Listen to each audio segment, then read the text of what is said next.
Hey there, it's Pete over at Sampleist, and today we are doing something a little bit different. We're going to be asking the question, should you upgrade from Cubase 12 to Cubase 13, specifically the Pro version? Since Cubase 13 was released on November 2nd, 2023, I've been exclusively working with it as my main DAW. My journey with Steinberg's Cubase goes back to 2018. When I got back into making music again, I started off with Cubase 8 Elements, then Cubase 9 Artists, and finally I bought the Cubase 9 Pro version. I've seen different versions of Cubase over the years, and now with Cubase 13 Pro, the question is, are the evolutions and changes worth your time and money? The short answer for me is yes, and this video will helpfully explain why I think so from the viewpoint of the working composer. Instead of going over all of the plentiful new features of Cubase 13 Pro, many of the existing ideas and functions have been updated and improved upon. Having composed exclusively for just over 3 months with Cubase 13 Pro, we're going to check out 5 of the most valued workflow improvements and 1 instrument that is now included with Cubase 13 Pro. Cubase 13 Pro is available at Steinberg for £497. There's different cross-grade options and educational options, so depending on your circumstance, that price may vary. And I would love to take the opportunity to thank Steinberg for sending over an update from Cubase Pro 12 to Cubase Pro 13 so we could make this video, and I really do thank them for their patience because I wanted to spend plenty of time working with it and of course do this video properly. Of course, while we receive the software for free, it doesn't in any way cloud our thoughts, ideas or judgments on the software. I'm making this video purely from the viewpoint of the working composer. Since my time with Cubase 13 Pro, I have completed an entire custom album, another custom project as well, and an album for one of my publishers. And I feel like I've spent hours and hours and hours with Cubase, and the updates, the improvements and of course the new features have really embedded themselves into my workflow. So without further ado, let's check out the first feature. The first feature is the complete redesign of the GUI, and this one is really important to me, and I'll explain why a little bit later in this section. When you first open up Cubase 13 Pro, you think, wow, this is different to Cubase 12, and that's because it is. But after a couple of hours, it becomes second nature, and you realize that everything is more clear, it is very functional, there's more shortcuts, and it just dramatically improves your workflow. So what do I mean by this? Well, I've loaded up a project, and this is quite a big project. So everything is in folders. I've put the effects bus and the group bus inside each of the folders. Normally I put them at the bottom as well. And it's worthy of note, everyone uses their DAW in a slightly different way. So I've got some pretty interesting features the way I do things. I have this, I call it a WAV file finder, but it's just an instance of complete control that I go to my loops and samples folders and I can audition them, then drop them into an audio file. Yeah, bit different. And then I've got a master. The master, if I just use this fancy function here, actually has my composing master on, so I just use a little bit of ozone and I have a limiter on there as well, so when I'm composing, everything's safe, nothing's going to red light in case I make a mistake, and then I swap it with the final master. So if I just open up the mixer, you can see my master chain, which I've thrown lots of things on today, is there, but I would swap these back and forth, and I know there is a really easy way to A/B sort of these different outputs and different plugins, but I just do it this way because that's the way I do it. So there we go. So that is my project. Okay, everything's color coded. Cubase 13 Pro remembers your preferences from Cubase 12, which is really cool. So I've got my color palette, which is slightly different to the standard one, and of course all of my macros and shortcuts still work. So far so good. Now on the top right you have these different tabs, and I've already opened, excuse me, using this left-hand tab, and this is a new feature. You can actually bring up the channel for that instrument only, so you can do your EQing if you want to use the onboard EQ. You can add inserts, adjust the sends, etc., the panning, and of course the level. So nice and straightforward. So let's have a quick listen to the start of the track.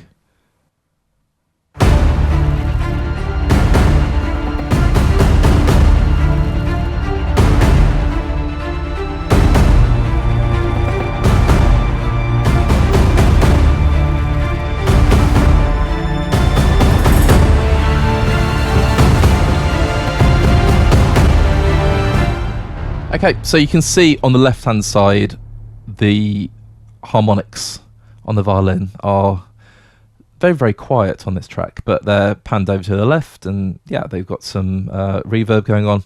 All is good. Now, if I just go over here, for example, and I select the violin shorts, you'll notice the fader will gradually start to rise because I'm using some automation.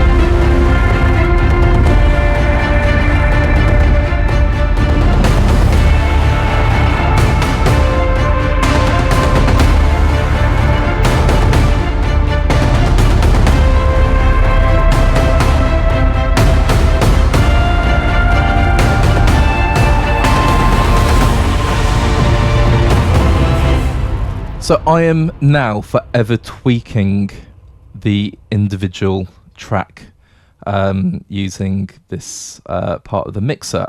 Really, really cool, really, really quick. Saves me having to click F3 all the time and go into the main mixer. You can see on this project, I actually haven't added that many plugins at all. So yeah, I like to sort of work not by throwing the kitchen sink at everything, as it were. So lovely. Then on the right hand side, you could do your metering.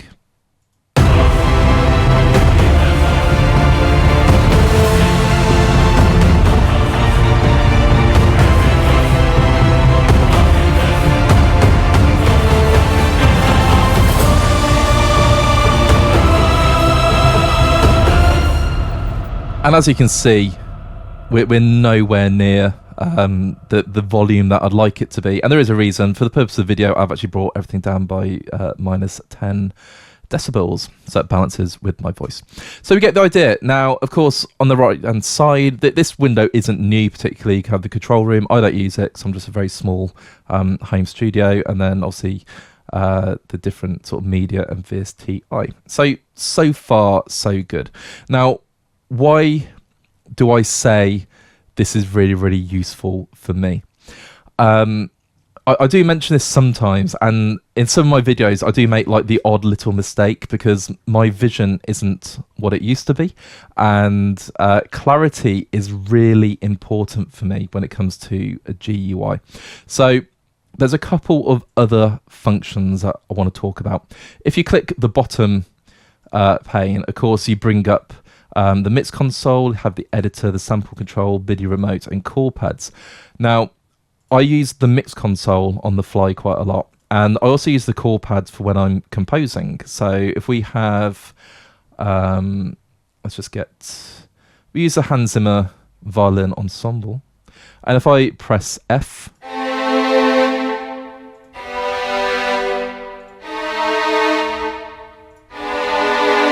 yeah, you can hear some pretty cool, interesting chord progressions go on there. And this has been redesigned as well, so it is far more clear. It used to be there's some little arrows on the left and right, and you adjust the sort of chord or the extension. Now you just do everything over on the right. And again, that seems really, really more intuitive. Just really, really works for me. And as someone who does like just listening to different chord patterns and getting ideas that way, it's very, very cool. So this bottom pane has been redesigned in that respect. And then if I go to the mixer, because again I'm talking just from the viewpoint of the composer, and I know there are so many different windows and different things you can do, I've got my mixer arranged like this. And you'll notice while I do color code absolutely everything, we don't have the colors on the mixer. Now by default you only get the colors at the top and the bottom. So what you can do if you go to project and if you go to edit and preferences, go to the bottom, so under user interface, you can go to track to mix. See, this is where my eyes let me down, to mix console channel colors. And if you just click there, and you can adjust the brightness. I'm just going to leave it as it is. Click apply, click OK. When I go to the mixer, everything is completely color coded. So it makes everything so much easier for me to see. Everything is more organized. And then you've got your standard instrument tracks, and then you have your group buses, which are blue, your effects are purple, obviously your masters are still red. And it's just really, really clear. And I think this is a huge advancement. So obviously, if you've got wonderful eyesight, it's just going to look brilliant. It's going to pop. It's going to be clear. You can just move around the different windows and the functions freely. But for me, it's a really big deal that Steinberg have made the GUI just more accessible, incredibly clear, and more functional. So that is point number one. Let's go to feature number two. The next feature is the MIDI step input, and this is a feature that was present in Cubase 12, but it has been improved for Cubase 13, and I use this all of the time. Essentially, it means you don't have to play in real time, or to the click, or just generally hitting record and playing your MIDI controller. What you can do is input directly into the piano roll the MIDI note information and the velocity information by using your MIDI controller keys, and you can do this completely in your own time.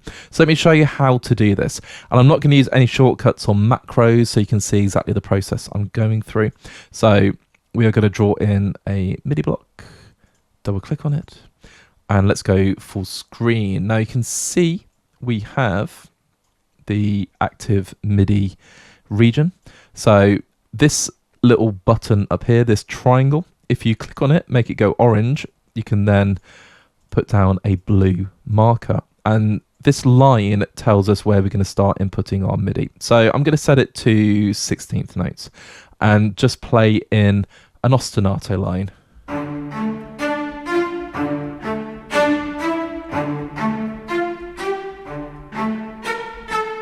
Okay, and just for argument's sake, because it's an ostinato, let's just duplicate that. And it sounds like this. Okay, so from there on, you can adjust your velocity, make it sound better if you want to change a couple of notes. So I don't like that B flat being there. Let's go down to an F. Keep that B flat there. There we go. So I've got a very small ostinato part. Okay, so it's still some quite bizarre velocity going on there. In the past, that's pretty much all you could do. If you wanted to change the value of the note, you could just select a different value, then play it, and it would appear. But now you've got this amazing function. So if I just go, well, it doesn't matter what I'm on.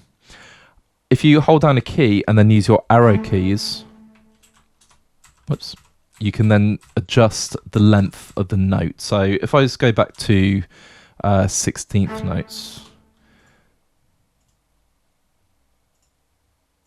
Okay, make sure we're on the blue line. Okay, so there you can see it's going up in increments of 1/16th note. If I do it as quarters, and yes, I'm using the American terminology.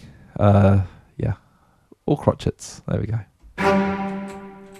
Okay, so I'm now moving or changing the length of the note. Now that is really, really useful in terms of workflow. So if I was close this, and I'm just going to get rid of that, because if we go up to, let's say, a legato violin, absolutely lovely, and we just want to draw in our melody, we can do that really, really quickly now. So again, same process. I'm going to go full screen. You can do this in the smaller window down the bottom. Okay, so let's go for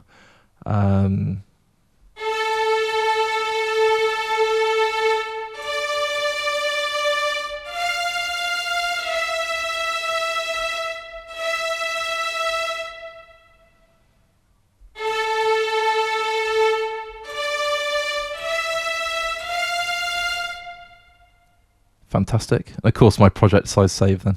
So now, if I just press play,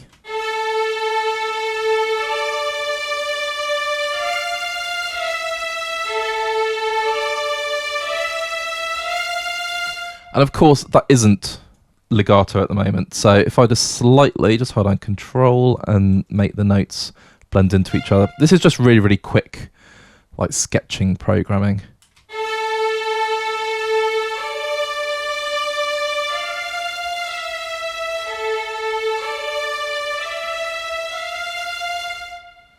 And it works really, really well. So you don't have to change the rhythmical value. You can just use the arrow keys now. Then, of course, if you then want to have a pass and record some automation, which I'm going to do now.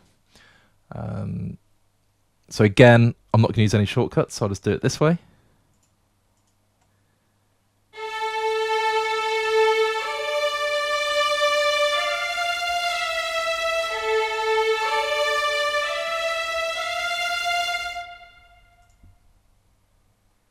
And you can see the automation is there. I will just use a couple of quick shortcuts. So you can see the expression and the modulation has changed. Do it on the main window.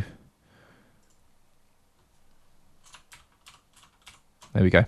So I've recorded everything in. And like I say, this is just workflow improvement. So I've missed the start there, obviously. Would have to draw that in. But yeah, really, really straightforward. And for me, it's just sped up everything in terms of no input. I'm not limited just to sort of constant rhythmical lines. Yeah, it's just a great improvement. Let's look at feature number 3. For the third feature, we are going to take a look at the mixer. There have been some big changes and there have been some very, very small changes, but these small changes make the world of difference to your workflow. When you open the mixer, this is the default view. So I've not made any changes to it apart from adding the colors to the different tracks as I showed earlier in the video. So we're going to focus on this riser. So it is gray because that is the one that's been selected. At the top, we have the name, we have an EQ, and then we have the routing, the inserts, and I do have quite a few inserts. They're blank at the moment. This is all down to my master chain being on because I've got plugins right down to there. I was having a bit of fun being quite liberal with them. Then we've got our sends, so we can see where we're actually sending the track to, so nowhere at the moment. And then we've got our standard controls, our mute, solo.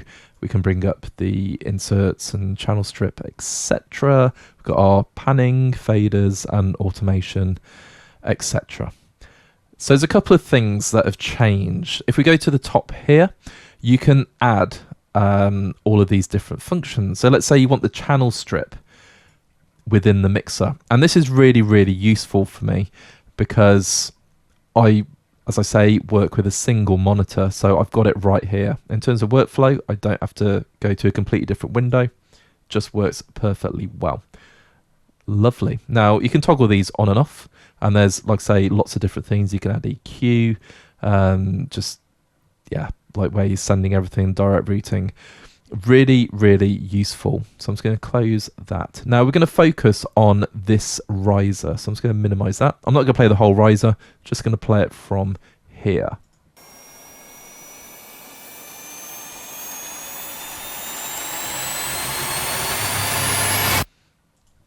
It's a lovely riser. No complaints there. So let's go back to the mixer. First thing, and this is, again, one of those small things, but it's really, really brilliant. Now, if I just put on some reverb, in fact, let's go for Pro R2. And I'm not really thinking what I'm putting on, just anything at the moment. Doesn't really matter what the level is. Let's go for some delay. Let's use timeless. Dark. Endless. I want it to be really apparent what everything's doing. Let's go for one more. Let's go for Panman. So we can really get a good idea of some effects going on. That might be a little bit too slow. Let's do one more. Okay, so we keep that on the left. So it's going to sound different. It's going to sound strange. Let's just play that again.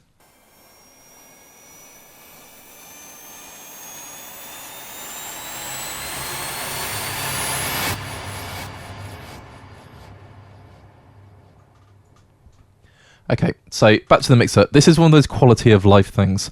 If you click on, whoops, if you right click over here, you can now just reset the channel and take everything out.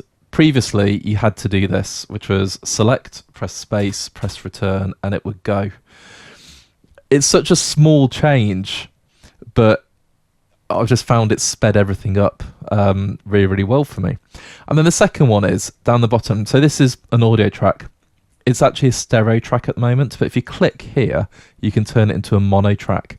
And again, the ability to do that is just absolutely superb. So it's got all kind of different sort of mixing connotations. Of course, for me, I'm a guitarist and I should be recording in mono, and sometimes I forget and record in stereo when I don't need to. And yeah, it's a really, really cool function. So these are the mixer functions that I use. I do have the strip on and have that permanently there normally, and I just find it really, really useful. So again, small quality of life changes. Well, the channel strip's quite a big one, to be fair, but makes the world a difference. Let's look at feature number 4. Feature number 4 is the multi-part editor. Now, let's say you want to view all of the MIDI for your project. I've chosen a really, really big project on purpose. So if I select all and double click on the MIDI, sadly, it's not going to allow me to because I've got some audio files in there. So the old way was you'd have to locate your audio files, and normally mine are at the bottom. Nope, they're not. I've obviously rendered some instruments to audio. Ah, here they are. So you select everything, and then hold down Control, and then deselect it. Then hopefully, if that is all the audio files, you then get your MIDI. So I can bring up all of the MIDI. Looks wonderful. Hours and hours of programming gone in there. And if I want to sort of open up the regions so I can see everything, you can just click the markers there. So that is the old way you used to do it. Now you can see something new. You actually have the sort of different MIDI parts at the top, which is very, very useful. But we're not going to look at that for a second.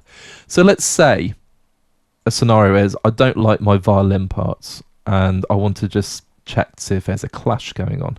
So if I open up the violin legato, of course you can solo it off. Oops, make it full screen, and here we have our solo violin.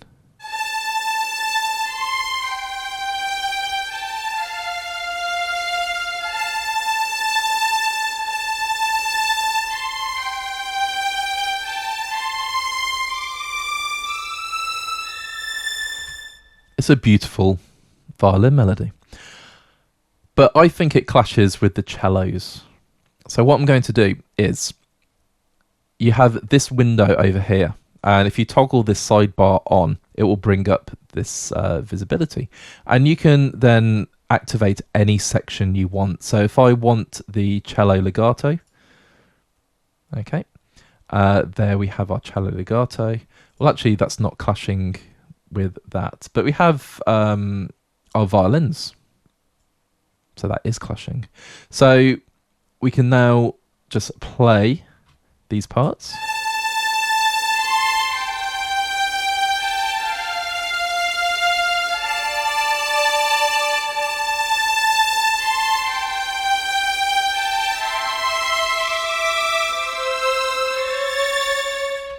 Okay, so you can visibly hear there are some clashes going on, because in the violins, so the melody is moving, but these violins actually are not.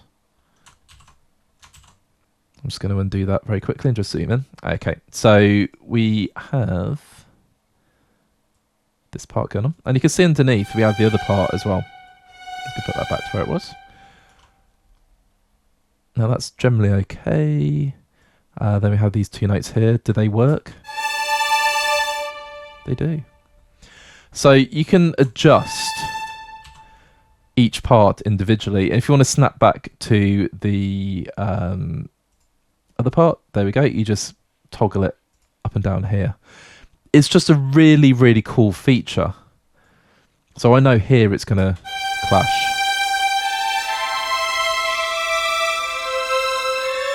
Okay, so that's generally okay. Now, if I want to see what else is there, oh look, we got some low strings.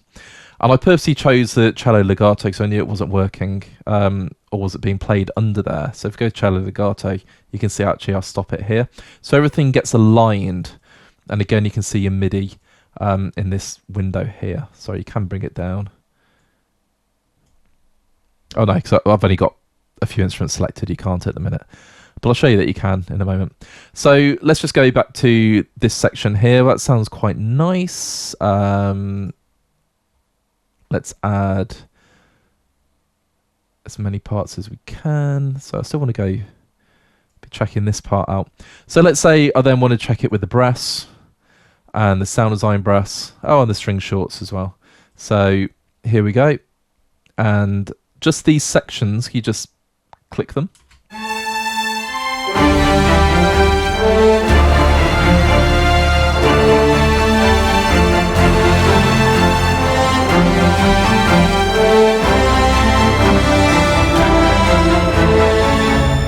Okay, so I purposely put some dodgy programming in there because you can easily mask it by laying up different instruments. But here, you can just really, really pinpoint the instruments you're working with. So if you open the folder, as it were, so this drop-down menu is like a folder. You can take various instruments out. You can just add a couple of instruments if you want from the section. Let's say we just want the sub bass. And not the whole percussion. Put a boom in there. Octobands. I'm just going to go back up to my violin legato, and again we have more instruments.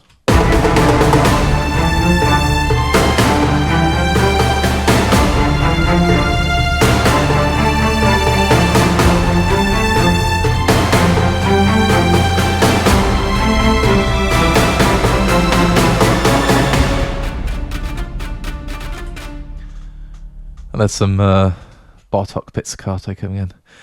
It's that simple. And if you want to see your entire project, you just simply, in fact, you can do it so effortlessly. One always has to be selected, but if I was to close that, the entire project, there it is.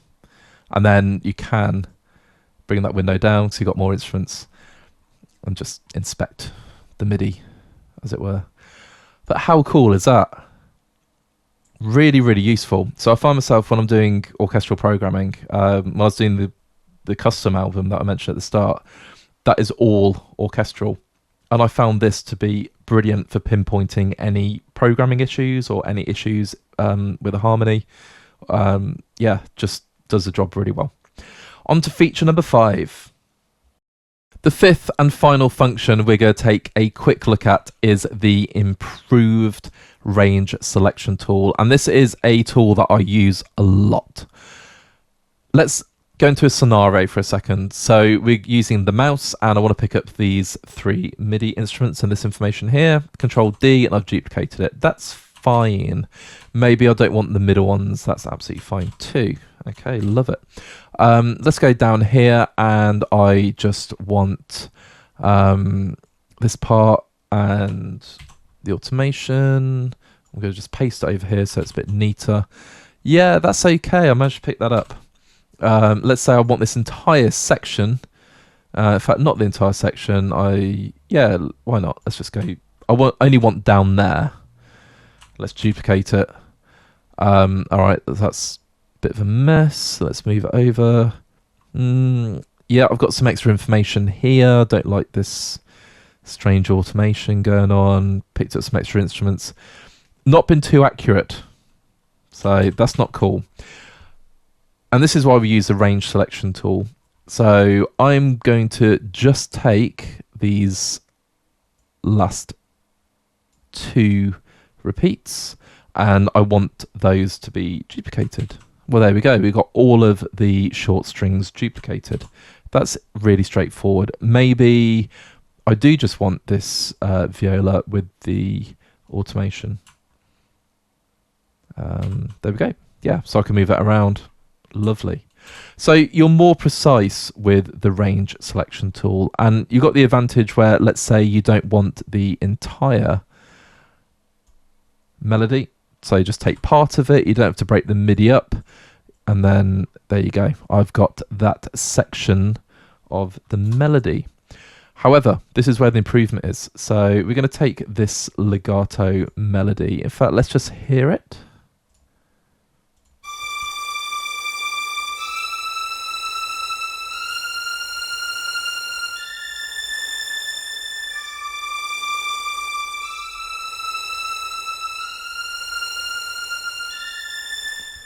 It's a lovely little melody. So let's open up the piano roll. And now we can use the range selection tool. So the first thing is I don't have to worry about, am I collecting all of the information? Because now it's there. I don't have to scroll up and down like I normally would. And there it is. So I can duplicate that. That is fine. What's really, really cool is if you just add the rest of the controller lanes. And again, I have these set up normally. Hold down Control, you can pick up all of the information and then duplicate it. Now, of course, I have not made that any longer.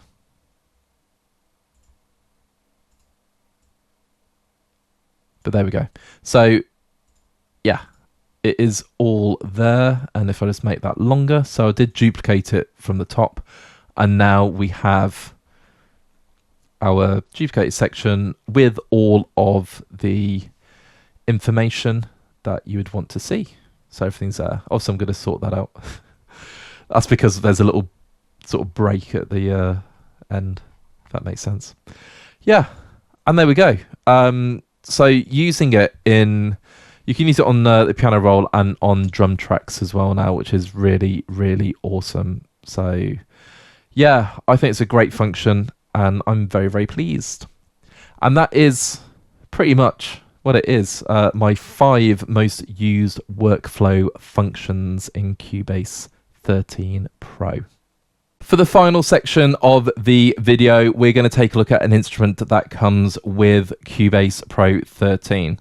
Incidentally, Steinberg have always added different instruments or loops or extensions to existing instruments with each version of Cubase. So do go onto the Steinberg website and double check and find out exactly the instrumental content that is contained with Cubase. If we open Handling 7 and click on Single Instrument, we will get one of the greatest sketching tools that I've ever heard. It's called Iconica Sketch, and it comes with Cubase 13, and you get a full complement of orchestral instruments.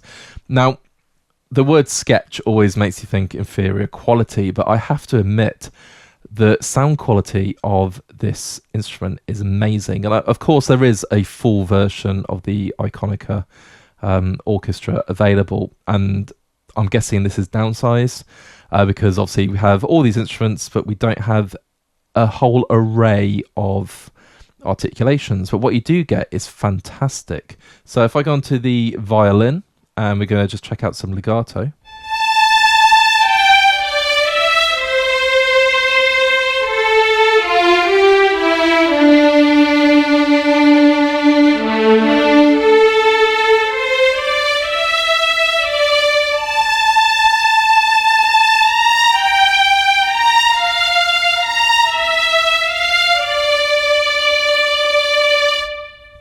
It sounds brilliant. The room sound is outstanding.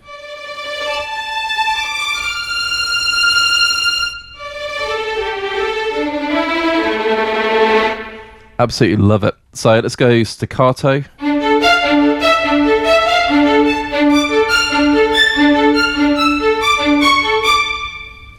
Pizzicato.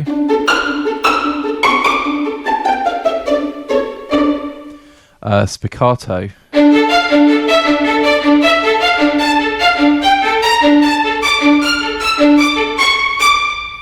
Playing something very similar each time, but you get the idea. Sounds great.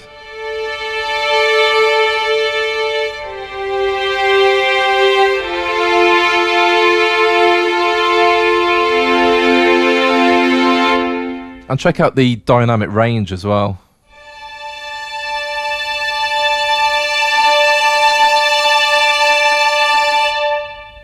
That's some serious range.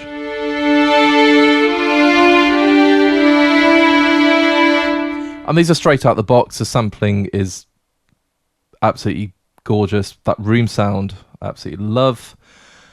In a mix, especially with all your wonderful plugins on, it does sound brilliant.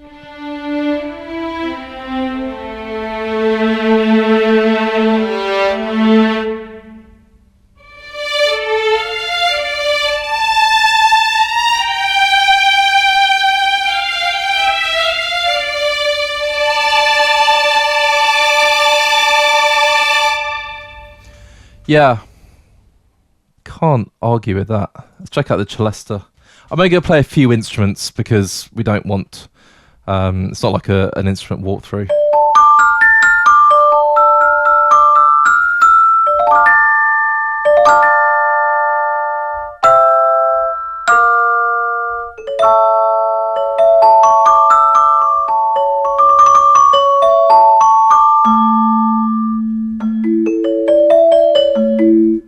Yeah, let's get a flute going.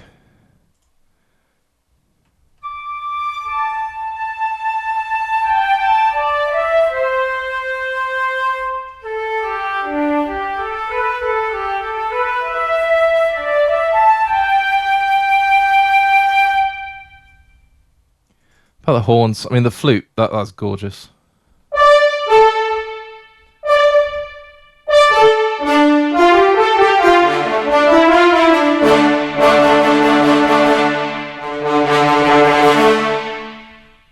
Yeah, dynamic range. It's brilliant.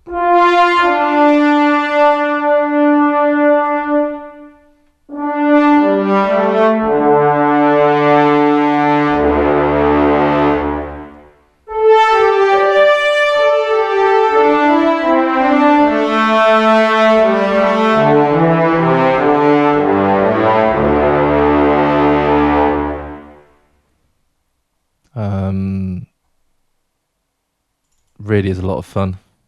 Oh wow.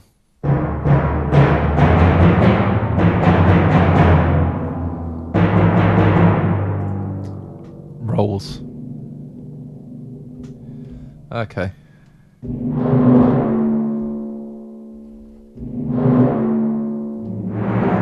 Yeah, that's great. I actually haven't checked out the timpanis before. Very impressive. Got a harp. I'm just going to find my sustain pedal.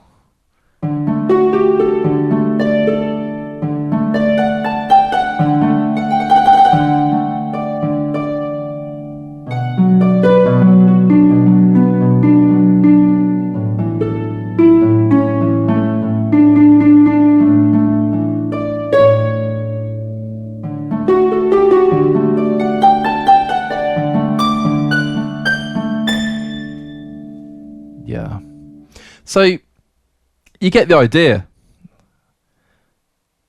Really, really awesome sounds. For my spaghetti western, let's just check out the tubular bells.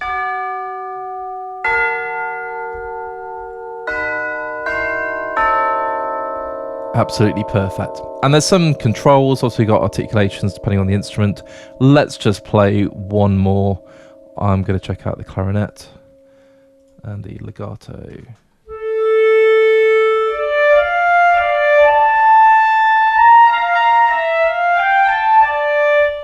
And just for fun, I'm going to put some reverb on there.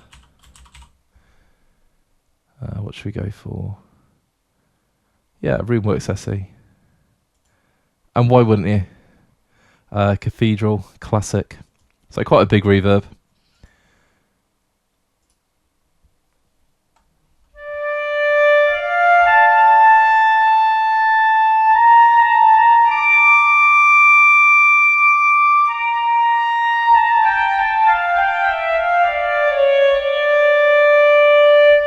Got a little bit close to the Red Dwarf theme tune there.